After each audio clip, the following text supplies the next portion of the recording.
ਤੁਸੀਂ ਆਪਣੀ ਗੱਲਬਾਤ ਦੇ ਵਿੱਚ ਕਰਤਾਰਪੁਰ ਲਾਂਘੇ ਦਾ ਜ਼ਿਕਰ ਕੀਤਾ ਕਿ ਕਰਤਾਰਪੁਰ ਲਾਂਘਾ ਬਿਲਕੁਲ ਖੋਲ੍ਹਿਆ ਜਾਏਗਾ, ਲੇਕਿਨ ਉਦੋਂ ਜਦੋਂ ਪੰਜਾਬ ਤੇ ਕੰਟਰੋਲ ਹੋ ਜਾਏ। ਬਿਲਕੁਲ ਪਾਕਿਸਤਾਨੀ ਸਰਕਾਰ ਨੇ ਜਿਹੜਾ ਇਨੀਸ਼ੀਏਟਿਵ ਲਿਆ ਹੈ, ਉਸ ਤੋਂ ਬਾਅਦ ਜਦੋਂ ਕਰਤਾਰਪੁਰ ਲਾਂਘਾ ਖੋਲ੍ਹਿਆ ਜਾਂਦਾ ਹੈ ਤੇ ਮੈਂ ਔਰ ਮੇਰੀ ਟੀਮ ਨੇ ਅਸੀਂ ਕੋਈ ਜੀ 1000 ਦੇ ਕਰੀਬ ਇੰਟਰਵਿਊ ਕੀਤਾ ਹੈ, ਜਿੰਦੇ ਵਿੱਚ ਮੁਖਤਲਿਫ ਦੇਸ਼ਾਂ ਤੋਂ, ਅਮਰੀਕਾ, ਕੈਨੇਡਾ, ਆਸਟ੍ਰੇਲੀਆ ਤੋਂ ਵੀ ਸਿੱਖ ਦੋਸਤ ਆਉਂਦੇ ਸਨ ਔਰ ਇੰਡੀਅਨ ਪੰਜਾਬ ਤੋਂ ਵੀ ਆਉਂਦੇ ਸਨ। ਜੀ ਉਹਦੇ ਜੀ ਤੇ ਜੋ ਮੁੱਦਾ ਡਿਸਕਸ ਹੁੰਦਾ ਸੀ ਉਹ ਇਹੀ ਹੁੰਦਾ ਸੀ ਕਿ ਅੱਛਾ ਯਾਰ, ਸਾਡੇ ਮੀਡੀਆ ਤੇ ਜੋ ਦਿਖਾਇਆ ਜਾ ਰਿਹਾ ਹੈ ਉਹਦੇ ਹੀ ਤੇ ਪਾਕਿਸਤਾਨੀਆਂ ਨੂੰ, ਪੰਜਾਬੀਆਂ ਨੂੰ ਬਹੁਤ ਬੁਰਾ ਦਿਖਾਇਆ ਜਾ ਰਿਹਾ ਹੈ ਤੇ ਤੁਸੀਂ ਉਹ ਲਾਈਨ ਕ੍ਰਾਸ ਕਰੋਗੇ ਤੇ ਤੁਹਾਨੂੰ ਕਤਲ ਕਰਤਾ ਜਾਵੇਗਾ। ਉਸ ਤੋਂ ਜੀ ਬਾਅਦ ਜਦੋਂ ਮਿਲਦੇ ਆ ਤਾਂ ਉਹ ਕਹਿੰਦੇ ਆ ਕਿ ਤੁਹਾਨੂੰ ਮਿਲ ਕੇ ਤੇ ਸਾਡਾ ਮਾਈਂਡ ਚੇਂਜ ਹੋਇਆ ਕਿ ਅਸੀਂ ਪੰਜਾਬੀ ਤੇ ਇੱਕ ਹਾਂ।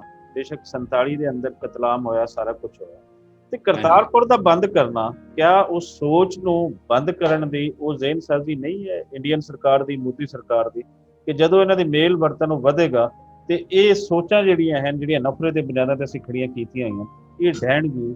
ਇਸ ਨੂੰ ਕਿਸ ਤਰ੍ਹਾਂ ਦੇਖਦੇ ਹੋ? ਮੈਂ ਸਮਝਦਾ ਕਿ ਜਿਹੜੀ ਮੈਂ ਸ਼ੁਰੂਆਤ ਦੇ ਵਿੱਚ ਹੀ ਜੋ ਮੇਰਾ ਆਈਡੀਆ ਸੀ ਉਹ ਮੈਂ ਤੁਹਾਨੂੰ ਦੱਸਿਆ ਵੀ ਇਹ ਲਾਂਘੇ ਖੁੱਲਣਗੇ, ਚਾਲੂ ਹੋਣਗੇ, ਪਰ ਹੋਣਗੇ ਉਦੋਂ ਜਦੋਂ ਇਹ ਸਾਡੇ ਨੱਕ ਦੇ ਵਿੱਚ ਨਕੇਲ ਪਾ ਲੈਣਗੇ।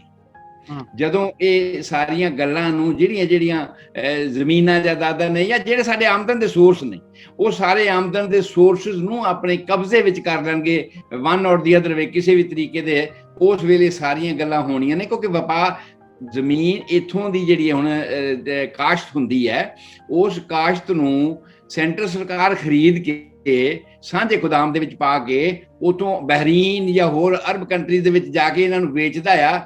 ਹਜ਼ਾਰਾਂ ਦੀ ਜੇ ਇੱਕ ਜਿਹੜੀ ਜ਼ੀਰੀ ਹੈ ਉਹ ਜੇ ਇੱਥੋਂ ਖਰੀਦੀ ਜਾਂਦੀ 1000-1500 ਨੂੰ, ਉੱਥੇ ਖਰੀਦੀ ਜਾਂਦੀ ਹੈ ਡਾਲਰਾਂ ਦੇ ਭਾਅ ਤੇ 1000-1500 ਨੂੰ, ਤੇ ਕਿੱਥੇ ਫਰਕ ਪੈ ਗਿਆ? ਬਹੁਤ ਜ਼ਿਆਦਾ ਫਰਕ ਹੋ ਗਿਆ। ਹਾਂਜੀ, ਸੋ ਇਹੀ ਕੁਝ ਕੀਤਾ ਜਾ ਰਿਹਾ ਔਰ ਇਹ ਚਾਹੁੰਦੇ ਨੇ ਭਾਈ ਇਹਨਾਂ ਤੋਂ ਕੰਟਰੋਲ ਚਲਾ ਜਾਏ। ਇਹ ਨਾ ਹੋਵੇ ਵੀ ਕਿਸੇ ਕਿਸਾਨ ਨੂੰ ਇਹ ਇਜਾਜ਼ਤ ਹੋਵੇ ਕਿ ਉਹ ਆਪਦੀ ਜ਼ੀਰੀ ਬਹਿਰੀਨ ਜਾ ਕੇ ਵੇਚ ਸਕੇ, ਉਹ ਆਪਦੀ ਫਸਲ, ਆਪਦੀ ਕਾਸ਼ਤ ਨੂੰ ਆਪ ਖੁਦ ਟ੍ਰੇਡ ਕਰਕੇ ਕਿਸੇ ਹੋਰ ਦੇਸ਼ ਨਾਲ ਵੇਚ ਸਕੇ। ਹੁਣ ਟਮਾਟਰ ਹੀ ਨੇ, ਤੇ ਟਮਾਟਰ ਇੱਥੇ ਗਲਦੇ ਖਰਾਬ ਹੁੰਦੇ ਪਏ ਨੇ, ਤੁਹਾਡੇ ਕੋਲ ਉਹਨਾਂ ਦੀ ਕੀਮਤ ਬਹੁਤ ਹਾਈ ਹੋਈ ਹੈ, ਮੈਂ ਪੜ੍ਹਦਾ ਰਹਿੰਦਾ ਖਬਰਾਂ। ਹਾਂਜੀ, ਇਸੇ ਤਰ੍ਹਾਂ ਬਹੁਤ ਸਾਰੀਆਂ ਚੀਜ਼ਾਂ ਨੇ। ਤੇ ਜੇ ਸਾਡਾ ਸਾਂਝਾ ਲਾਂਘਾ ਖੁੱਲ ਜਾਂਦਾ ਆ ਤੇ ਦੋਹਾਂ ਪੰਜਾਬਾਂ ਨੂੰ ਫਾਇਦਾ ਹੋਣਾ ਹੈ। ਇਹ ਫਾਇਦਾ ਉਹ ਚਾਹੁੰਦੇ ਨਹੀਂ ਕਿ ਹੋਵੇ। ਪਾਕਿਸਤਾਨ ਸਰਕਾਰ ਚਾਹੁੰਦੀ ਹੈ ਲਾਂਘਾ ਖੁੱਲੇ, ਕੋਸ਼ਿਸ਼ਾਂ ਨੇ ਉਹਦੀਆਂ, ਕਿਉਂਕਿ ਉਹਦੀ ਰਿਆਇਆ ਨੂੰ ਤਾਂ ਜ਼ਰੂਰਤ ਹੈ ਨਾ ਟਮਾਟਰ ਦੀ, ਉਹਦੀ ਰਿਆਇਆ ਨੂੰ ਤਾਂ ਜ਼ਰੂਰਤ ਹੈ ਨਾ ਆਲੂਆਂ ਦੀ, ਉਹਦੀਆਂ ਜ਼ਰੂਰਤਾਂ ਪੂਰੀਆਂ ਕਰਨ ਵਾਸਤੇ ਉਹ ਤਾਂ ਕਹਿੰਦੇ ਨੇ ਅਸੀਂ ਖੋਲਦੇ ਹਾਂ। ਪਰ ਜਿਹੜੇ ਇੱਧਰ ਵਾਲੇ ਨੇ ਉਹ ਇਹ ਕਹਿੰਦੇ ਨੇ ਕਿ ਨਹੀਂ, ਜਦ ਤੱਕ ਇਹ ਪੰਜਾਬ ਦੇ ਹੱਥਾਂ 'ਚ ਟ੍ਰੇਡ ਰਹਿੰਦਾ ਆ ਤਦ ਤੱਕ ਅਸੀਂ ਇਸ ਨੂੰ ਨਹੀਂ ਖੋਲਣਾ। ਜਦ ਤੱਕ ਇਸ ਟ੍ਰੇਡ ਦੇ ਵਿੱਚੋਂ ਪੰਜਾਬ ਨੂੰ ਫਾਇਦਾ ਹੁੰਦਾ ਤੇ ਪੰਜਾਬ ਖੁਸ਼ਹਾਲ ਹੁੰਦਾ ਹੈ, ਤਦ ਤੱਕ ਉਹਨਾਂ ਨੇ ਇਹ ਅੜੀਆਂ ਡਾਉਂਦੇ ਹੀ ਰਹਿਣਾ। ਐਸਾ ਕੁਝ ਹੁੰਦਾ ਹੀ ਰਹਿਣਾ। ਬਿਲਕੁਲ ਤੁਸੀਂ ਸਹੀ ਦੇਖ ਰਹੇ ਹੋ ਇਹਨਾਂ ਚੀਜ਼ਾਂ ਨੂੰ। ਅੱਛਾ, ਚੀਜ਼ਾਂ ਅਸੀਂ ਜਿਹੜੇ ਸਾਡੀ ਗੱਲਬਾਤ ਹੈ ਉਹਦੇ ਵਿੱਚੋਂ ਹੀ ਮੁਖਤਲਿਫ ਹੋਰ ਸਵਾਲ ਨਿਕਲੇ ਜਾ ਰਹੇ। ਜਿਹੜੀ ਪੰਜਾਬੀ ਕੌਮ ਦੀ ਬਦਹਾਲੀ ਦਾ ਹਾਲ ਹੈ, ਬੇਸ਼ੱਕ ਅਸੀਂ ਵੰਡੇ ਗਏ ਹਾਂ, ਅਸੀਂ ਮੁਖਤਲਿਫ ਖਿੱਤਿਆਂ ਦੇ ਵਿੱਚ ਅਸੀਂ ਬੈਠੇ ਹਾਂ, ਲੇਕਿਨ ਜਿਹੜਾ ਕੌਮ ਦਾ ਦਰਦ ਹੈ, ਉਹ ਪੰਜਾਬੀਅਤ ਦਾ ਦਰਦ, ਉਹ ਸਿੱਖ ਹੈ, ਮੁਸਲਮਾਨ ਹੈ, ਕ੍ਰਿਸਚੀਅਨ ਹੈ, ਹਿੰਦੂ ਹੈ, ਜੋ ਵੀ ਹੈ, ਉਹ ਅਲਟੀਮੇਟਲੀ ਉਹਦੇ ਅੰਦਰ ਕਿਤੇ ਨਾ ਕਿਤੇ ਲੁਕਿਆ ਹੋਇਆ ਹੋਏਗਾ। ਹੁਣ ਜਿਹੜੇ ਵੰਡੇ ਹੋਏ ਕਿ ਸਕੈਟਰਡ ਜਿਹੜੇ ਪੰਜਾਬੀ ਆ, ਇਹਨਾਂ ਦੀ ਇੱਕ ਜਿਹੜੀ ਆਪਸੀ ਸਾਂਝ ਹੈ ਪੰਜਾਬੀਅਤ ਦੀ, ਔਰ ਉਹਦੇ ਵਿੱਚ ਅਸੀਂ ਦੇਖੀਏ ਕਿ ਜਿਹੜਾ ਲਹਿੰਦੇ ਪੰਜਾਬ ਦੇ ਅੰਦਰ ਪੰਜਾਬੀ ਬੈਠਾ, ਜਿਵੇਂ ਇਹਨਾਂ ਦੇ ਮੁੱਦੇ ਹਨ, ਲੈਂਗੁਏਜ ਦਾ ਮੁੱਦਾ ਹੈ, ਇੱਥੇ ਕਲਚਰ ਦੀ ਰਿਵਾਈਵਲ ਨਹੀਂ ਹੈ, ਔਰ ਚੜ੍ਹਦੇ ਪੰਜਾਬ ਦੇ ਵਿੱਚ ਅਸੀਂ ਦੇਖਦੇ ਹਾਂ ਕਿ ਉੱਥੋਂ ਦਾ ਜਿਹੜਾ ਪੰਜਾਬ ਬਰਬਾਦ ਹੋ ਰਿਹਾ ਹੈ, ਕਿ ਉੱਥੇ ਪੰਜਾਬੀ ਉਹ ਛੱਡਣਾ ਹੀ ਨਹੀਂ ਚਾਹੁੰਦੇ। ਇਹ ਆਪਸੀ ਜਿਹੜੀ ਇੱਕ ਦੂਸਰੇ ਨੂੰ ਸਪੋਰਟ ਹੈ, ਬਗੈਰ ਤਲਵਾਰਾਂ ਚੁੱਕਿਆਂ, ਬਗੈਰ ਕੁਛ ਤਸ਼ੱਦਦ ਦਾ ਰਸਤਾ ਅਪਣਾਇਆ, ਮਾਡਰਨ ਦੌਰ ਦੇ ਵਿੱਚ ਅਸੀਂ ਕਿਸ ਤਰੀਕੇ ਨਾਲ ਇੱਕ ਦੂਸਰੇ ਨੂੰ ਸਪੋਰਟ ਕਰ ਸਕਦੇ? ਉਹਦਾ ਇਹੀ ਤਰੀਕਾ ਆ ਕਿ ਸਾਡੀਆਂ ਸਾਂਝੀਆਂ ਮੀਟਿੰਗਾਂ ਹੋਣ, ਸਾਂਝੀਆਂ ਬੈਠਕਾਂ ਹੋਣ, ਅਸੀਂ ਇੱਕ ਦੂਸਰੇ ਨੂੰ ਮਿਲੀਏ, ਮਿਲ ਕੇ ਇੱਕ ਦੂਸਰੇ ਦੇ ਸੁਝਾਅ ਲਈਏ ਤੇ ਸਾਂਝੇ ਵਿਚਾਰ ਦੇ ਨਾਲ ਕੁਝ ਉਹਦੇ ਵਿੱਚੋਂ ਰਿਜ਼ਲਟ ਕੱਢਿਆ ਜਾਵੇ ਕਿ ਅਸੀਂ ਕਿਵੇਂ ਇੱਕ ਹੋ ਸਕਦੇ ਹਾਂ। ਹਾਂਜੀ, ਕਿਉਂਕਿ ਮੈਂ ਹੁਣ ਤੱਕ ਜਿੰਨਾ ਕੁ 20-25 ਸਾਲਾਂ ਤੋਂ, ਕਿਉਂਕਿ ਮੈਂ ਪੰਜਾਬ 'ਚ ਹੁੰਦਿਆ ਤਾਂ ਮੈਂ ਕਹਿ ਨਹੀਂ ਸੀ ਸਕਦਾ ਕਿ ਮੈਂ ਆਜ਼ਾਦ ਹਾਂ ਤੇ ਮੈਂ ਆਜ਼ਾਦ ਤੌਰ ਤੇ ਕਿਸੇ ਨੂੰ ਮਿਲ ਸਕਦਾ ਜਾਂ ਉਹਦੀ ਸੋਚ ਲੈ ਸਕਦਾ ਜਾਂ ਮੈਂ ਆਪਦੀ ਸੋਚ ਕਿਸੇ ਨੂੰ ਦੱਸ ਸਕਦਾ ਹਾਂ। ਪਰ ਇੱਥੇ ਆ ਕੇ ਐਸਾ ਹੈ ਕਿ ਠੀਕ ਹੈ, ਮੈਂ ਆਜ਼ਾਦ ਸੋਚ ਤਾਂ ਸਕਦਾ ਹਾਂ ਨਾ, ਮੇਰੇ ਵਿਚਾਰ ਤੇ ਹੈਗੇ ਨਾ। ਇੱਥੇ ਆ ਕੇ ਇਹ ਪਤਾ ਲੱਗਾ ਹੈ ਕਿ ਜਿਸ ਤਰ੍ਹਾਂ ਹੁਣ ਬਿਲਾਲ ਸਾਹਿਬ ਆਏ ਨੇ, ਜਾਂ ਇੱਥੇ ਸਾਡੇ ਡਾਕਟਰ ਪੰਨੂ ਹੈ ਨੇ, ਉਹ ਡੈਂਟਲ ਡਾਕਟਰ ਨੇ, ਉਹ ਆਮ ਤੌਰ ਤੇ ਪਾਕਿਸਤਾਨ 'ਚ ਜਾਂਦੇ ਹੀ ਰਹਿੰਦੇ ਨੇ, ਤੇ ਪਾਕਿਸਤਾਨ ਦੇ ਜਿੰਨੇ ਵੀ ਗੁਰਧਾਮ ਨੇ ਉਹਨਾਂ ਉੱਤੇ ਉਹਨਾਂ ਨੇ ਇੱਕ ਬੁੱਕ ਲਿਖੀ ਹੋਈ ਹੈ, ਔਰ ਉਸ ਬੁੱਕ ਦੇ ਵਿੱਚ ਤਕਰੀਬਨ ਜਿੰਨੇ ਭੁੱਲੇ ਵਿਸਰੇ ਗੁਰਧਾਮ ਸੀ ਉਹਨਾਂ ਬਾਰੇ ਵੇਰਵਾ ਲਿਆ, ਔਰ ਉਹਨਾਂ ਨੇ ਦੱਸਿਆ ਵੀ ਮੈਨੂੰ ਕਿੰਨਾ ਸਹਿਯੋਗ ਪੰਜਾਬ ਦੇ ਵਿੱਚੋਂ ਮਿਲਿਆ, ਮੁਸਲਮਾਨ ਭਰਾਵਾਂ ਦਾ ਕਿੰਨਾ ਮਾਣ ਸਤਿਕਾਰ ਉਹਨਾਂ ਨੇ ਮੈਨੂੰ ਉੱਥੇ ਦਿੱਤਾ। ਤੇ ਆਟੋਮੈਟਿਕਲੀ ਇਹ ਆ ਕਿ ਜੇ ਅਸੀਂ ਉੱਥੇ ਜਾਂਦੇ ਹਾਂ ਤੇ ਸਾਡਾ ਇੰਨਾ ਮਾਣ ਸਤਿਕਾਰ, ਇੰਨਾ ਪਿਆਰ ਆਪਸੀ ਵੱਧਦਾ ਹੈ, ਤੇ ਫਿਰ ਅਸੀਂ ਸਾਂਝੇ ਬੈਠ ਕੇ ਉਹਦੇ ਮੁਤਾਬਕ ਸੋਚ ਵੀ ਸਕਦੇ ਹਾਂ ਕਿ ਅਸੀਂ ਹੱਲ ਕੀ ਕਰਨਾ ਹੈ। ਠੀਕ ਹੈ, ਔਰ ਇਹ ਸਰਕਾਰਾਂ ਨਹੀਂ ਚਾਹੁੰਦੀਆਂ, ਯਾਦ ਇਹ ਰੱਖੇ, ਇਹ ਸਰਕਾਰਾਂ ਨਹੀਂ ਚਾਹੁੰਦੀਆਂ ਕਿ ਇਹ ਪੰਜਾਬ ਦੋਵੇਂ ਆਪਸ ਵਿੱਚ ਇਕੱਠੇ ਹੋਣ। ਜੇ ਇਹ ਇਕੱਠੇ ਹੋ ਗਏ ਤੇ ਫਿਰ ਇਹਨਾਂ ਨੂੰ ਹਰਾਉਣਾ ਮੁਸ਼ਕਲ ਹੈ, ਫਿਰ ਇਹਨਾਂ ਨੂੰ ਆਪਣੀ ਈਨ ਮਨਾਉਣੀ ਮੁਸ਼ਕਲ ਹੈ, ਫਿਰ ਸਾਡੀਆਂ ਪਾਲਿਸੀਆਂ ਕਾਮਯਾਬ ਹੋਣ ਇਹ ਸੰਭਵ ਨਹੀਂ ਹੈ। ਸੋ ਇਸੇ ਕਰਕੇ ਇਹ ਗੱਲਾਂ ਜਿਹੜੀਆਂ ਨੇ ਸਿਰੇ ਨਹੀਂ ਚੜ੍ਹਦੀਆਂ। ਹੋਈਆਂ ਇੱਕ ਦੋ ਵਾਰ ਮੀਟਿੰਗਾਂ ਬਾਰਡਰਾਂ ਤੇ ਵੀ ਹੋਈਆਂ, ਅੱਗੇ ਪਿੱਛੇ ਵੀ ਹੋਈਆਂ, ਪਰ ਉਹਨਾਂ ਦਾ ਨਤੀਜਾ ਕੁਝ ਨਹੀਂ ਨਿਕਲਿਆ। ਇਸੇ ਕਰਕੇ ਹੀ ਨਹੀਂ ਨਿਕਲਿਆ ਕਿ ਸਰਕਾਰਾਂ ਦੇ ਬੰਦੇ ਉਹਨਾਂ ਦੇ ਵਿੱਚ ਹੁੰਦੇ ਸੀਗੇ ਔਰ ਉਹਨਾਂ ਨੂੰ ਤਾਰ ਪੀੜੋ ਕਰ ਦਿੰਦੇ ਸੀ, ਕੁਝ ਸਿਰੇ ਨਹੀਂ ਚੜ੍ਹਦੀ। ਠੀਕ ਹੈ, ਜਿਵੇਂ ਹੁਣ ਮੈਂ ਦਰਦ ਵੇਖਦਾ ਹਾਂ, ਜਿਵੇਂ ਹੁਣ ਲਾਂਘਾ ਖੁੱਲਿਆ ਤੇ ਲੋਕ ਦੇਸ਼ਾਂ ਪ੍ਰਦੇਸ਼ਾਂ ਤੋਂ ਉੱਥੇ ਗਏ, ਔਰ ਜਿਹੜਾ ਪਿਆਰ ਉਹਨਾਂ ਨੇ ਆ ਕੇ ਇੱਥੇ ਦੱਸਿਆ, ਜਿਹੜਾ ਸਤਿਕਾਰ ਉਹਨਾਂ ਨੂੰ ਉੱਥੇ ਮਿਲਿਆ, ਉਹਦੇ ਮੁਤਾਬਕ ਇਹ ਲੱਗਿਆ ਕਿ ਨਹੀਂ, ਪੀੜ ਸਾਡੀ ਸਾਂਝੀ ਹੈ ਤੇ ਪੀੜ ਦਾ ਹੱਲ ਇਕੱਲਿਆਂ ਨਿਕਲਣਾ ਨਹੀਂਗਾ। ਦੁਖੀ ਤੁਸੀਂ ਵੀ ਹੋ, ਦੁਖੀ ਅਸੀਂ ਵੀ ਹਾਂ, ਔਰ ਇਹ ਸਾਂਝ ਸਾਡੀ ਪੱਕੀ ਹੋਵੇ, ਪੀੜੀ ਹੋਵੇ, ਤੇ ਫਿਰ ਅਸੀਂ ਰਲ ਕੇ ਇਸ ਮਸਲੇ ਦਾ ਕੋਈ ਹੱਲ ਕੱਢ ਸਕਦੇ ਹਾਂ। ਫਿਰ ਇੰਟਰਨੈਸ਼ਨਲ ਲੈਵਲ ਤੇ ਵੀ ਸਾਡੀ ਕੋਈ ਸੁਣੀ ਜਾ ਸਕਦੀ ਹੈ, ਤੇ ਫਿਰ ਅਸੀਂ ਖੁਸ਼ਹਾਲ ਹੋ ਸਕਦੇ ਹਾਂ ਜਾਂ ਇਹਨਾਂ ਦੀ ਮਾਰ ਤੋਂ ਬਚ ਸਕਦੇ ਹਾਂ। ਅੱਛਾ, ਜਿਹੜਾ ਪੰਜਾਬੀ ਜ਼ਬਾਨ ਦਾ ਲਹਿੰਦੇ ਪੰਜਾਬ ਦੇ ਵਿੱਚੋਂ ਨਿਸਾਬਾਂ ਦੇ ਵਿੱਚੋਂ ਕੱਢ ਦਿੱਤਾ ਜਾਣਾ, ਕਾਰ ਵਪਾਰ ਉਸ ਜ਼ਬਾਨ ਨਹੀਂ ਬਣਨ ਦਿੱਤਾ ਗਿਆ, ਔਰ ਚੜ੍ਹਦੇ ਪੰਜਾਬ ਦੇ ਅੰਦਰ ਜਿਹੜਾ ਪੰਜਾਬ ਦੇ ਅੰਦਰ ਨਿਸਾਬ ਤਰਤੀਬ ਦਿੱਤਾ ਗਿਆ, ਉਹਦੇ ਵਿੱਚ ਪੰਜਾਬੀਅਤ ਤੋਂ ਹਟ ਕੇ ਸਟੇਟ ਦਾ ਏਜੰਡਾ ਜਿਹੜਾ ਹੈ ਉਹ ਸਾਨੂੰ ਨਜ਼ਰ ਆਉਂਦਾ ਹੈ ਗੁਰਮੁਖੀ ਦੇ ਅੰਦਰ। ਮੈਂ ਇਸ ਵਿਸ਼ੇ ਤੇ ਬਹੁਤ ਵਾਰੀ ਲਿਖਿਆ ਹੈ ਜੀ, ਬਹੁਤ ਵਾਰੀ। ਕਈ ਵਾਰ ਜਦੋਂ ਪਾਕਿਸਤਾਨ ਦਾ ਆਜ਼ਾਦੀ ਦਿਵਸ ਹੁੰਦਾ ਹੈ ਨਾ, 14 ਅਗਸਤ ਨੂੰ, ਮੈਂ ਉਦੋਂ ਵੀ ਕਈ ਵਾਰ ਪ੍ਰੋਗਰਾਮ ਦਿੱਤੇ ਨੇ ਪਾਕਿਸਤਾਨ 'ਚ, ਸ਼ਾਇਦ ਸੁਣੇ ਗਏ ਹੋਣ, ਉਹ ਕਿਸੇ ਨਾ ਕਿਸੇ ਤਰ੍ਹਾਂ ਜਿਵੇਂ ਵੀ ਮੈਂ ਪਹੁੰਚਾਉਣ ਦੀ ਕੋਸ਼ਿਸ਼ ਕਰਦਾ, ਸੁਣੇ ਗਏ ਹੋਣ। ਮੈਂ ਉਹਨਾਂ ਦੇ ਵਿੱਚ ਇਹ ਗੱਲ ਕਹੀ ਹੈ ਕਿ ਸਾਡਾ ਜਿਹੜਾ ਕਲਚਰ ਹੈ ਉਹ ਇੱਕ ਹੈ, ਸਾਡੇ ਰਸਮੋ ਰਿਵਾਜ ਆਪਸ 'ਚ ਮਿਲਦੇ ਨੇ, ਸਾਨੂੰ ਅਲੱਗ ਇਕੱਠੇ ਹੋਣ ਦੇ ਵਿੱਚ ਕੋਈ ਬਹੁਤੀਆਂ ਦਿੱਕਤਾਂ ਨਹੀਂ ਹੈਗੀਆਂ। ਠੀਕ ਹੈ, ਪੰਜਾਬੀ ਕਲਚਰ ਦੀ ਜਿੱਥੋਂ ਤੱਕ ਮੈਂ ਗੱਲ ਕਰਾਂ ਜਾਂ ਪੰਜਾਬੀ ਕਿਤਾਬਾਂ ਦੇ ਵਿੱਚੋਂ ਕੱਢ ਦੇਣ ਦੀ ਮੈਂ ਕੋਸ਼ਿਸ਼ ਕਰਾਂ, ਤੇ ਜੋ ਕੁਝ ਅਸੀਂ, ਮੈਂ ਹੁਣ ਮੇਰੀ 72 ਸਾਲ ਦੀ ਉਮਰ ਹੋ ਚੱਲੀ ਹੈ, ਜਨਵਰੀ 'ਚ ਹੋ ਜਾਣੇ ਆ, ਜੋ ਕੁਝ ਅਸੀਂ ਕਿਤਾਬਾਂ ਦੇ ਵਿੱਚ ਇਤਿਹਾਸ ਬਾਰੇ ਪੜ੍ਹਦੇ ਆਏ ਹਾਂ, ਸਾਡੇ ਪੁਰਖੇ ਕਿਵੇਂ ਸੀ, ਉਹਨਾਂ ਵਿੱਚ ਕਿਹੜੇ ਜਰਨੈਲ ਸੀ, ਕਿਹਨੇ ਕੀ ਕੁਛ ਕੀਤਾ, ਜਾਂ ਸਾਡਾ ਪਿਛਲਾ ਇਤਿਹਾਸ ਕੀ ਸੀ, ਉਹ ਅਸੀਂ ਪੜ੍ਹਦੇ ਆਏ ਹਾਂ। ਪਰ ਹੁਣ ਅਸੀਂ ਵੇਖਦੇ ਹਾਂ ਵੀ ਉਹਨਾਂ ਦੇ ਵਿੱਚੋਂ ਇੱਕ ਗੱਲ ਵੀ ਉਹਨਾਂ ਕਿਤਾਬਾਂ ਵਿੱਚ ਸ਼ਾਮਲ ਨਹੀਂ ਜਿਹੜੀ ਪ੍ਰਾਇਮਰੀ ਸਕੂਲਾਂ ਦੇ ਵਿੱਚ ਜਾਂ ਹਾਈ ਸਕੂਲਾਂ ਤੱਕ ਪੜ੍ਹਾਈ ਜਾਂਦੀ ਹੋਵੇ। ਉਹਨਾਂ ਨੂੰ ਯਾਦ ਵੀ ਨਹੀਂ, ਉਹਨਾਂ ਨੂੰ ਪਤਾ ਵੀ ਨਹੀਂ ਵੀ ਸਾਡੇ ਪੁਰਖੇ ਇੰਨੇ ਬਹਾਦਰ ਸੀ, ਜਾਂ ਉਹਨਾਂ ਨੇ ਆਹ ਬਹਾਦਰੀਆਂ ਕੀਤੀਆਂ, ਜਾਂ ਸਾਡਾ ਸਿੱਖ ਇਤਿਹਾਸ ਇਹ ਕੁਛ ਕਹਿੰਦਾ ਹੈ। ਬਹੁਤ ਸਾਰੀਆਂ ਗੱਲਾਂ ਹੁੰਦੀਆਂ ਨੇ ਜਿਹੜੀਆਂ ਕਈ ਵਾਰ ਈਵਨ ਮੈਂ ਆਪਣੇ ਬੱਚੇ ਨਾਲ ਵੀ ਕਰਦਾ, ਤੇ ਉਹਨਾਂ ਨੂੰ ਨਹੀਂ ਪਤਾ ਹੁੰਦਾ ਉਹਨਾਂ ਗੱਲਾਂ ਦਾ, ਕਿਉਂਕਿ ਉਹਨਾਂ ਨੇ ਉਹ ਕਿਤਾਬਾਂ 'ਚ ਪੜ੍ਹਿਆ ਨਹੀਂ ਹੈ। ਅਸੀਂ ਲੋਕਾਂ ਨੇ ਪੜ੍ਹਿਆ ਹੈ, ਔਰ ਉਹ ਸਾਰਾ ਕੁਝ ਉਡਾ ਦਿੱਤਾ ਗਿਆ ਭਈ ਇਹਨਾਂ ਲੋਕਾਂ ਨੂੰ ਬਹਾਦਰੀ ਦਾ ਜਿਹੜਾ ਗੁੜਤੀ ਮਿਲਦੀ ਹੈ ਉਹ ਇਹਨਾਂ ਕਿਤਾਬਾਂ 'ਚੋਂ, ਇਤਿਹਾਸ ਦੇ ਵਿੱਚੋਂ ਮਿਲਦੀ ਹੈ, ਇਹਨੂੰ ਇਹਦੇ ਨਾਲੋਂ ਤੋੜਿਆ ਜਾਵੇ। ਔਰ ਉਹ ਤੋੜਨ ਦਾ ਕਰਕੇ ਇਹ ਉਹ ਸਾਰਾ ਇਤਿਹਾਸ ਦੀਆਂ ਕਿਤਾਬਾਂ ਜਿਹੜੀਆਂ ਨੇ ਉਹਦੇ ਵਿੱਚੋਂ ਸਭ ਕੁਝ ਖਤਮ ਕਰ ਦਿੱਤਾ ਗਿਆ। ਠੀਕ ਹੈ, ਔਰ ਇਹ ਸਾਡੀ ਬਹੁਤ ਵੱਡੀ ਤਰਾਸਦੀ ਹੈ। ਔਰ ਜਿਸ ਕੌਮ ਨੂੰ ਕਹਿੰਦੇ ਨੇ ਮਾਰਨਾ ਹੋਵੇ ਨਾ, ਉਹਦਾ ਇਤਿਹਾਸ ਖਤਮ ਕਰ ਦੇ। ਅੱਜ ਜਦੋਂ ਬਲੂ ਸਟਾਰ ਐਕਸ਼ਨ ਹੋਇਆ ਹੈ, ਬਹੁਤ ਵੱਡਾ ਇਤਿਹਾਸ ਦਾ ਖਜ਼ਾਨਾ ਮਿਲਟਰੀ ਚੁੱਕ ਕੇ ਲੈ ਗਈ, ਉਹ ਵਾਪਸ ਨਹੀਂ ਕੀਤਾ ਗਿਆ। ਜੇ ਕੁਝ ਵਾਪਸ ਕੀਤਾ ਗਿਆ ਤੇ ਉਹ ਬਾਦਲਾਂ ਨੇ ਖੁਰਦ-ਬੁਰਦ ਕਰ ਦਿੱਤਾ, ਅੱਗੇ ਸੇਲ ਕਰ ਦਿੱਤਾ ਹੈ। ਕਈ ਤਰ੍ਹਾਂ ਦੀ ਖਬਰਾਂ ਆਉਂਦੀਆਂ ਨੇ, ਉਹਦਾ ਸਬੂਤ ਮੇਰੇ ਕੋਲ ਨਹੀਂ ਹੈ, ਪਰ ਹਾਂ ਸਾਡੇ ਕੋਲੇ ਵਾਪਸ ਨਹੀਂ ਆਇਆ। ਸਾਡੇ ਉਸ ਖਜ਼ਾਨੇ ਦੇ ਵਿੱਚ, ਤੋਸ਼ੇਖਾਨੇ ਦੇ ਵਿੱਚ ਉਹ ਜਿਹੜਾ ਇਤਿਹਾਸ ਸੀ ਸਾਡਾ, ਉਹ ਵਾਪਸ ਨਹੀਂ ਆਇਆ।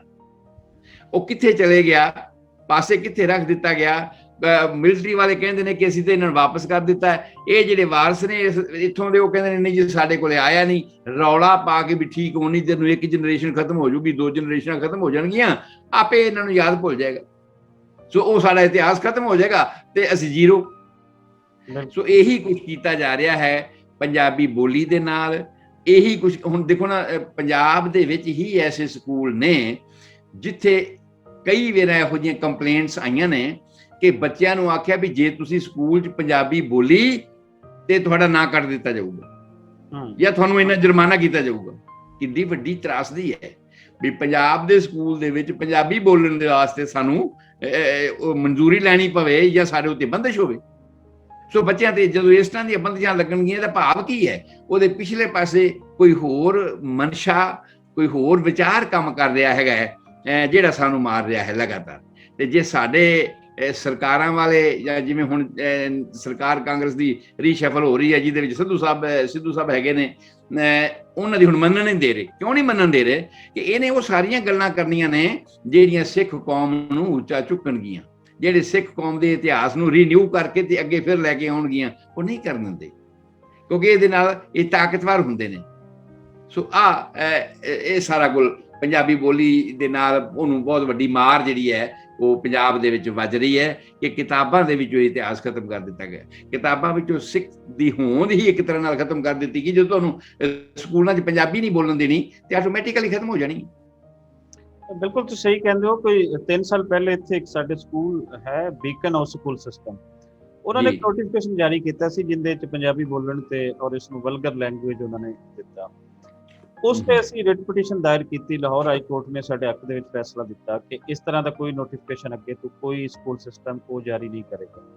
ਹੁਣ ਐਂਡ ਤੇ ਮੇਰਾ ਕੁਐਸਚਨ ਇਹ ਹੈ ਕਿ ਇਹ ਜਿਹੜੀ ਬੋਲੀ ਹੈ ਇਸ ਨੂੰ ਮਾਨਤਾ ਆਪਣੀ ਆਪਣੀ ਥਾਂ ਤੇ ਦਿਵਾਉਣ ਲਈ ਉਹ ਪਾਕਿਸਤਾਨੀ ਪੰਜਾਬੀ ਹੈ, ਉਹ ਇੰਡੀਆ ਦੇ ਅੰਦਰ ਬੈਠਾ ਹੈ, ਉਹ ਕੈਨੇਡਾ ਦੇ ਅੰਦਰ ਹੈ, ਉਹ ਜਿੱਥੇ ਵੀ ਬੈਠਾ ਹੈ, ਉਹਨੂੰ ਕੀ ਮੈਸੇਜ ਦੇਣਾ ਚਾਹੋਗੇ ਕਿ ਇਸ ਬੋਲੀ ਦੇ ਅੰਦਰ ਕੀ ਕੁਛ ਹੈ? ਔਰ ਬੋਲੀ ਅਸੀਂ ਗਵਾ ਦੇਵਾਂਗੇ ਤੇ ਅਸੀਂ ਆਪਣਾ ਇਤਿਹਾਸ ਗਵਾ ਦੇਵਾਂਗੇ। ਬੇਸਿਕਲੀ ਇਹ ਗੱਲ ਤਾਂ ਕਹਿਣ ਵਾਲੀ ਹੈ ਸਾਡੇ ਲੀਡਰਾਂ ਨੂੰ। ਸਾਡੇ ਲੀਡਰ ਇਹ ਗੱਲ ਸੁਣਨ ਤੇ ਉਹ ਇਸ ਗੱਲ ਨੂੰ ਲਾਗੂ ਕਰਵਾਉਣ। ਉਹ ਹੀ ਰੇਡੇ ਨੇ, ਉਹ ਹੀ ਇਸ ਨੂੰ ਨਹੀਂ ਕਰਨਾ ਚਾਹੁੰਦੇ ਤੇ ਦੂਸਰੇ ਕਿਸੇ ਹੋਰ ਨੂੰ ਦਰਖਾਸਤ ਕਰਨ ਦਾ ਤਾਂ ਕੋਈ ਮਤਲਬ ਨਹੀਂ ਹੈ। ਮੈਂ ਤੁਹਾਨੂੰ ਦੱਸਿਆ ਨਾ ਕਿ ਸਕੂਲਾਂ ਦੇ ਵਿੱਚ ਕਈ ਇੱਕ ਐਸੇ ਸਕੂਲ ਨੇ ਜਿਹਨਾਂ ਨੂੰ ਮੈਂ ਜਾਣਦਾ ਹਾਂ ਪੰਜਾਬ ਦੇ ਵਿੱਚ, ਉੱਥੇ ਉਹ ਕਹਿੰਦੇ ਨੇ ਵੀ ਨਾ ਤੁਸੀਂ ਹਿੰਦੀ ਬੋਲਣੀ ਹੈ ਜਾਂ ਅੰਗਰੇਜ਼ੀ ਬੋਲਣੀ ਹੈ, ਜੇ ਤੁਸੀਂ ਪੰਜਾਬੀ ਬੋਲੀ ਤੇ ਤੁਹਾਨੂੰ ਜੁਰਮਾਨਾ ਹੋਏਗਾ। ਹਾਂਜੀ, ਹੁਣ ਇਹ ਰੌਲਾ ਅਗਾਂਹ ਆਉਣ ਵਾਲੀਆਂ ਸਰਕਾਰਾਂ ਬਣਨੀਆਂ ਨੇ।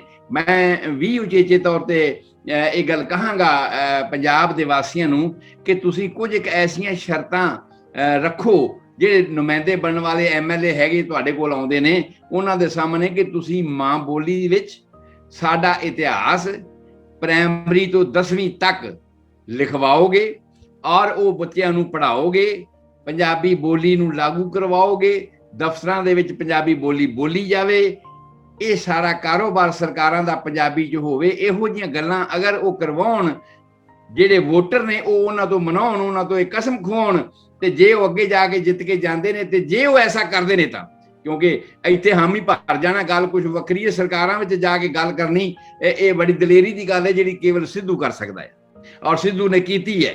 ਔਰ ਉਹ ਇਸ ਵੇਲੇ ਸਾਬਤ ਕਰ ਰਿਹਾ ਹੈ ਕਿ ਹਾਂ ਮੈਂ ਆਪਣੇ ਅਸੂਲਾਂ ਤੇ ਬਿਲਕੁਲ ਖੜਾ ਹਾਂ, ਮੈਨੂੰ ਕਿਸੇ ਪੋਸਟ ਦੀ ਲੋੜ ਨਹੀਂ, ਮੈਨੂੰ ਕਿਸੇ ਵਜ਼ੀਰੀ ਦੀ ਲੋੜ ਨਹੀਂ, ਮੈਨੂੰ ਕਿਸੇ ਕੁਰਸੀ ਦੀ ਲੋੜ ਨਹੀਂ, ਨਾ ਮੈਂ ਅੱਜ ਤੱਕ ਇੰਬੈਜ਼ਰਮੈਂਟ ਕੀਤੀ ਹੈ, ਨਾ ਮੈਂ ਇਸ ਵਾਰ ਕਿਸੇ ਤਰ੍ਹਾਂ ਦੀ ਕੋਈ ਲੁੱਟ ਮਚਾਈ ਹੈ ਜਿਹੜੀ ਲੋਕਾਂ ਨੇ ਹਰ ਤਰ੍ਹਾਂ ਰੇਤ ਮਾਫੀਆ ਜੀ ਹੈ, ਜਿਹੜਾ ਹੈਗਾ ਕੇਬਲ ਮਾਫੀਆ ਹੈ ਜੀ, ਟਰਾਂਸਪੋਰਟ ਮਾਫੀਆ ਜੀ, ਇਹੋ ਜਿਹੇ ਮਾਫੀਏ ਬਣਾ ਕੇ ਤੇ ਅਰਬਾਂ ਖਰਬਾਂ ਦੀ ਲੁੱਟ ਕੀਤੀ ਹੈ। ਮੇਰੇ ਤੋਂ ਇੱਕ ਇਲਜ਼ਾਮ ਨਹੀਂ ਲੱਗਦਾ, ਬਿਲਕੁਲ ਸਹੀ ਗੱਲ ਹੈ ਕਿ ਉਹਦੇ ਤੇ ਇੱਕ ਇਲਜ਼ਾਮ ਵੀ ਨਹੀਂ ਲੱਗਦਾ ਇਸ ਤਰ੍ਹਾਂ ਦਾ। ਹਾਂ, ਇਸ ਤਰ੍ਹਾਂ ਦੇ ਲੋਕਾਂ ਨੂੰ ਜਿਤਾ ਕੇ ਅੱਗੇ ਅਸੈਂਬਲੀ 'ਚ ਭੇਜਣਗੇ ਤੇ ਅਸੈਂਬਲੀ ਦੇ ਵਿੱਚ ਸਾਰੇ ਜਦੋਂ ਇੱਕ ਮਨੋਦਸ਼ਾ ਵਾਲੇ ਹੋਣਗੇ ਤੇ ਆਟੋਮੈਟਿਕਲੀ ਬਹੁਤ ਫੈਸਲਾ ਹੋ ਜਾਏਗਾ, ਬਹੁਤ ਚੰਗਾ ਹੋਏਗਾ, ਅੱਗੇ ਆਉਣ ਵਾਲਾ ਭਵਿੱਖ ਵਧੀਆ ਹੋ ਸਕਦਾ ਹੈ। ਪਰ ਇਹ ਸ਼ੁਰੂਆਤ ਹੈ ਜਿਹਦੀ ਅਜੇ ਮੈਨੂੰ ਉਮੀਦ ਘੱਟ ਹੈ, ਕਿਉਂਕਿ ਇੱਕ ਸਿੱਧੂ 117 MLA ਤੇ 117 ਦੇ ਵਿੱਚੋਂ ਉਹਦੇ ਨਾਲ ਕਿੰਨੇ ਨੇ? ਵੱਧ ਤੋਂ ਵੱਧ 2 ਜਾਂ 3 ਜਿਹੜੇ ਉਹਦੀ ਮਾਨਸਿਕਤਾ ਨੂੰ ਪਰਨਾਏ ਹੋਏ ਨੇ। ਬਾਕੀ ਉਹਦੀ ਮਾਨਸਿਕਤਾ ਨੂੰ ਪਰਨਾਏ ਨਹੀਂ, ਉਹਨਾਂ ਨੂੰ ਨਾਲ ਚੱਲਣਾ ਪੈ ਰਿਹਾ ਹੈ ਕਿਉਂਕਿ ਆਵਾਮ ਪੰਜਾਬ ਦਾ ਜਿਹੜਾ ਹੈ ਉਹ ਸਿੱਧੂ ਕਰ ਰਿਹਾ ਹੈ। ਆਵਾਮ ਪੰਜਾਬ ਦਾ ਜਿਹੜਾ ਹੈ ਸਿੱਧੂ ਦੀ ਵਿਚਾਰਧਾਰਾ ਦੇ ਨਾਲ, ਸਿੱਧੂ ਨਾਲ ਹੋਣ ਜਾਂ ਨਾ, ਪਰ ਸਿੱਧੂ ਦੀ ਵਿਚਾਰਧਾਰਾ ਦੇ ਨਾਲ ਨੇ। ਜਦੋਂ ਲਾਂਘਾ ਖੁੱਲਿਆ ਉਸ ਵੇਲੇ ਵੀ ਸਿੱਧੂ ਨੂੰ ਲੋਕਾਂ ਨੇ ਸਿਰ ਮੱਥੇ ਤੇ ਸਤਕਾਰਿਆ, ਪਿਆਰ ਦਿੱਤਾ। ਹਾਂਜੀ।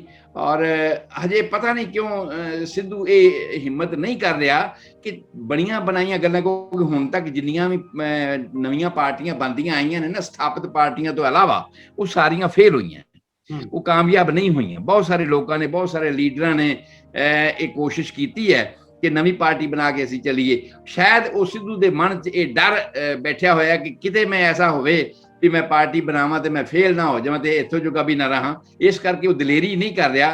ਪਰ ਮੈਂ ਇਹ ਸਮਝਦਾ ਕਿ ਜੇ ਸਾਰੇ ਲੋਕ ਆਵਾਜ਼ ਉਠਾ ਕੇ ਉਸ ਨੂੰ ਲੀਡਰ ਬਣਾ ਕੇ ਨਵੀਂ ਪਾਰਟੀ ਬਣਾ ਕੇ ਕਰਨ, ਜਿਹਦੇ 'ਚ ਕਿਸੇ ਦੀ ਦਖਲ ਅੰਦਾਜ਼ੀ ਨਾ ਹੋਵੇ, ਤੇ ਫਿਰ ਪੰਜਾਬ ਦਾ ਕੁਝ ਭਲਾ ਹੋ ਸਕਦਾ, ਪੰਜਾਬੀ ਦਾ ਵੀ ਕੁਝ ਭਲਾ ਹੋ ਸਕਦਾ, ਤੇ ਅਸੀਂ ਪੰਜਾਬੀ ਬੋਲੀ ਨੂੰ ਉੱਚਾ ਵੀ ਚੁੱਕ ਸਕਦੇ ਹਾਂ, ਸਿੱਖ ਇਤਿਹਾਸ ਨੂੰ ਵੀ ਅਸੀਂ ਉੱਚਾ ਚੁੱਕ ਸਕਦੇ ਹਾਂ, ਔਰ ਸਾਂਝਾਂ ਵੀ ਸਾਡੀਆਂ ਬਣ ਸਕਦੀਆਂ, ਕਿਉਂਕਿ ਸਾਂਝਾਂ ਤੇ ਸਾਡੀਆਂ ਇੰਟਰਨਲ ਨੇ ਨਾ। ਸਾਡੇ ਜਿਹੜਾ ਆਪਸ ਦੇ ਵਿੱਚ ਪਿਆਰ ਤੇ ਹੈ ਹੀ ਹੈ, ਕਿਉਂਕਿ ਕੋਈ ਆਵਾਮ ਨਾ ਪਾਕਿਸਤਾਨ ਦਾ ਤੇ ਨਾ ਹਿੰਦੁਸਤਾਨ ਦਾ, ਜੋ ਮੈਂ ਆਪਣੇ ਬਜ਼ੁਰਗਾਂ ਤੋਂ ਸੁਣਿਆ, ਕੋਈ ਨਹੀਂ ਸੀ ਚਾਹੁੰਦਾ ਕਿ ਇਹ ਜਿਹੜੀ ਹੈ ਬਾਰਡਰ ਬਣੇ ਜਾਂ ਵੰਡ ਹੋਵੇ ਦੇਸ਼ ਦੀ। ਉਹਨਾਂ ਨੂੰ ਲੋਕ ਗੱਲ ਲੱਗ ਕੇ ਰੋ ਕੇ ਉਹਨਾਂ ਨੂੰ ਵਿਦਾ ਕਰਦੇ ਰਹੇ ਵੀ ਸਾਡੀ ਮਜਬੂਰੀ, ਅਸੀਂ ਕੀ ਕਰੀਏ, ਅਸੀਂ ਇਹ ਚਾਹੁੰਦੇ ਨਹੀਂ। ਐਸਾ ਹਾਲਾਤ ਸਾਡੇ ਬਜ਼ੁਰਗ ਸਾਨੂੰ ਦੱਸਦੇ ਰਹੇ ਨੇ ਵੀ ਇਸ ਤਰ੍ਹਾਂ ਦਾ ਹਾਲਾਤ ਸੀ। ਅਸੀਂ ਤਾਂ, ਸਾਡੀ ਰੋਟੀ ਸਾਂਝੀ ਸੀ, ਸਾਡੀਆਂ ਬੁਰਕੀਆਂ ਸਾਂਝੀ ਸੀ ਉਹਨਾਂ ਲੋਕਾਂ ਦੇ ਨਾਲ, ਸਾਡਾ ਖੇਤੀ ਸਾਂਝੀ ਸੀ, ਰਹਿਣ ਸਹਿਣ ਸਾਂਝਾ ਸੀ, ਸਾਡਾ ਪੜ੍ਹਾਈ ਸਾਂਝੀ ਸੀ, ਦੋਸਤ ਮਿੱਤਰ ਸਾਰੇ ਸਾਂਝੇ ਸੀ। ਅਸੀਂ ਉਹ ਸਾਰੇ ਛੱਡ ਕੇ ਆ ਗਏ ਹਾਂ, ਔਰ ਉਹਨਾਂ ਦੀਆਂ ਵੀ ਮਜਬੂਰੀਆਂ ਨੇ ਵੀ ਉਹ ਸਾਨੂੰ ਰੱਖ ਨਹੀਂ ਸਕਦੇ ਸੀਗੇ, ਔਰ ਇਹ ਸਰਕਾਰਾਂ ਦੇ ਕਰਕੇ ਸਾਰਾ ਹੋਇਆ। ਪਰ ਜੇ ਆਵਾਮ ਦੇ ਉੱਪਰ ਇਹ ਗੱਲ ਆ ਜਾਵੇ, ਦੋਵੇਂ ਪਾਸੇ ਦੇ ਆਵਾਮ ਇਸ ਕਾਬਲ ਹੋਣ, ਪਹਿਲੀ ਗੱਲ ਇਹ ਕਾਬਲ ਹੋਣ ਇਸ ਗੱਲ ਕਿ ਉਹ ਆਪਣੀ ਗੱਲ ਨੂੰ ਅੱਗੇ ਲੈ ਕੇ ਤੁਰ ਸਕਣ, ਤੇ ਫਿਰ ਕੋਈ ਚੀਜ਼ ਨਹੀਂ ਜਿਹੜੀ ਇਹ ਸਾਡੇ ਦੋਹਾਂ ਪੰਜਾਬਾਂ ਨੂੰ ਇਕੱਠੇ ਹੋਣ ਤੋਂ ਰੋਕ ਸਕੇ, ਜਾਂ ਇਹਨਾਂ ਨੂੰ ਆਪਸ ਵਿੱਚ ਮਿਲਣ ਤੋਂ ਰੋਕ ਸਕੇ, ਜਾਂ ਕੋਈ ਬਾਰਡਰਾਂ ਦੀ ਬੰਦਿਸ਼ ਹੋ ਸਕੇ। ਐਸਾ ਨਹੀਂ। ਨੇਪਾਲ ਨੂੰ ਹੈ ਨਾ, ਅਸੀਂ ਨੇਪਾਲ ਨੂੰ, ਮੈਂ ਜਦੋਂ ਸਟੂਡੈਂਟ ਸੀਗਾ ਯੂਨੀਵਰਸਿਟੀ ਬਿਹਾਰ ਦੇ ਵਿੱਚ, ਤੇ ਅਸੀਂ, ਮੈਂ ਦਰਭੰਗਾ ਦੇ ਵਿੱਚ ਸੀਗਾ, ਔਰ ਅਸੀਂ ਨੇਪਾਲ ਜਾਂਦੇ ਸੀ, ਤੇ ਹੁਣ ਨੇਪਾਲ ਵੀ ਤੇ ਆਖਰ ਦੂਸਰਾ ਦੇਸ਼ ਹੀ ਹੈ ਨਾ, ਕੋਈ ਉਦੋਂ ਬੰਦਿਸ਼ ਨਹੀਂ ਹੁੰਦੀ, ਕੋਈ ਕੁਛ ਨਹੀਂ ਸੀ ਹੁੰਦੀ। ਇੱਥੋਂ ਰੇਲ ਤੋਂ ਉਤਰੋ ਤੇ ਤੁਰ ਕੇ ਰਿਕਸ਼ਾ ਲਾਓ ਔਰ ਤੁਸੀਂ ਬੀਰਗੰਜ ਪਹੁੰਚ ਜਾਓ, ਰਕਸੌਲ ਪਹੁੰਚ ਜਾਓ, ਬਸ ਆਹੀ ਕੁਛ ਹੀ ਹੁੰਦਾ ਸੀ, ਕੋਈ ਬਾਰਡਰ ਨਹੀਂ, ਕੋਈ ਗੱਲ ਨਹੀਂ, ਕੋਈ ਬਾਤ ਨਹੀਂ। ਤੇ ਸਾਡੇ ਵਿੱਚ ਤਾਂ ਇਸ ਤਰ੍ਹਾਂ ਦੀ ਗੱਲ ਹੋਣੀ ਚਾਹੀਦੀ ਸੀ। ਸਾਡੀਆਂ ਤਾਂ ਸਾਂਝਾਂ ਬਹੁਤ ਸਾਰੀਆਂ ਨੇ, ਔਰ ਹੋ ਸਕਦੀਆਂ ਨੇ ਹੁਣ ਵੀ, ਜੇ ਦੋਵੇਂ ਪਾਸੇ ਸਰਕਾਰਾਂ ਪੰਜਾਬ ਦੀਆਂ ਇਸ ਤਰ੍ਹਾਂ ਦੀ ਮਾਨਸਿਕਤਾ ਪਾਲ ਲੈਣ, ਔਰ ਇਸ ਤਰ੍ਹਾਂ ਦੇ ਸਿੱਧੂ ਵਰਗੇ ਬੰਦੇ ਜਿਹੜੇ ਨੇ, ਮੈਂ ਸੁਣਿਆ ਸੀਗਾ ਉਸ ਵੇਲੇ ਜਦੋਂ ਉੱਥੋਂ ਦੇ ਪੰਜਾਬ ਦੇ ਜਿਹੜੇ ਗਵਰਨਰ ਸੀ, ਉਹਨਾਂ ਦੇ ਵਿਚਾਰਾਂ ਵੀ ਮੈਂ ਸੁਣੀਆਂ ਸੀਗੀਆਂ, ਜਿਹੜੀ ਕਿ ਬਹੁਤ ਜ਼ਿਆਦਾ ਇਸ ਗੱਲ ਨਾਲ ਮੇਲ ਖਾਂਦੀਆਂ ਸੀ। ਜੋ ਸਿੱਧੂ ਦੀ ਵਿਚਾਰਾਂ ਸੀ ਉਹੀ ਉਹਨਾਂ ਦੀਆਂ ਵਿਚਾਰਾਂ ਸੀ। ਤੇ ਇਸ ਤਰ੍ਹਾਂ ਦੇ ਲੀਡਰ ਅਗਰ ਸਰਕਾਰਾਂ ਦੇ ਵਿੱਚ ਆਉਣ, ਇਸ ਤਰ੍ਹਾਂ ਦੀ ਅਗਰ ਭਾਵਨਾ ਬਣੇ, ਤੇ ਫਿਰ ਡੈਫੀਨਿਟਲੀ ਇਹ ਹੈ ਵੀ ਸਾਡੀਆਂ ਸਾਂਝਾਂ ਵੱਧ ਸਕਦੀਆਂ ਨੇ, ਸਾਡਾ ਲੈਣ ਦੇਣ ਆਪਸ ਨਾਲ ਵੱਧ ਸਕਦਾ, ਸਾਡਾ ਵਪਾਰ ਵੱਧ ਸਕਦਾ ਹੈ, ਔਰ ਸਾਡਾ ਚੰਗੇ ਗੁਆਂਢੀ, ਇਕੱਠੇ ਨਹੀਂ ਤੇ ਕਮ ਸੇ ਕਮ ਚੰਗੇ ਗੁਆਂਢੀ ਤੇ ਅਸੀਂ ਸਾਬਤ ਹੋ ਹੀ ਸਕਦੇ ਹਾਂ ਨਾ, ਇੱਕ ਦੂਸਰੇ ਦੀ ਦੁੱਖ ਪੀੜ ਤੇ ਵੰਡਾ ਸਕਦੇ ਹਾਂ ਨਾ ਅਸੀਂ। ਸੋ ਐਸਾ ਹੋ ਸਕਦਾ ਹੈ ਮੇਰੇ ਵਿਚਾਰ ਦੇ ਵਿੱਚ। ਸ਼ੁਕਰੀਆ ਗੁਰਦੀਪ ਸੰਧੂ ਸਾਹਿਬ, ਤੁਸੀਂ ਬੜੇ ਸੱਚੇ ਐਂਗਲ ਤੋਂ ਗੱਲ ਕੀਤੀ, ਔਰ ਤੁਹਾਡੀ ਗੱਲ ਦੇ ਅੰਦਰ ਇੱਕ ਤੇ ਹੁੰਦਾ ਨਾ, ਇਸ਼ਕ ਦੇ ਅੰਦਰ ਬਹੁਤ ਸਾਰੀਆਂ ਚੀਜ਼ਾਂ ਤੁਹਾਨੂੰ ਹਨੇਰੇ ਵੀ ਨਜ਼ਰ ਨਹੀਂ ਆਉਂਦੇ, ਤੇ ਤੁਸੀਂ ਉਹ ਟੱਪਦੇ ਜਾਂਦੇ ਹੋ, ਲੇਕਿਨ ਤੁਹਾਡੀ ਹਕੀਕਤ ਪਸੰਦੀ ਨੂੰ ਸਲੂਟ ਹੈ ਕਿ ਤੁਸੀਂ ਇੱਕ ਹਕੀਕਤ ਪਸੰਦ ਇਨਸਾਨ ਹੋ।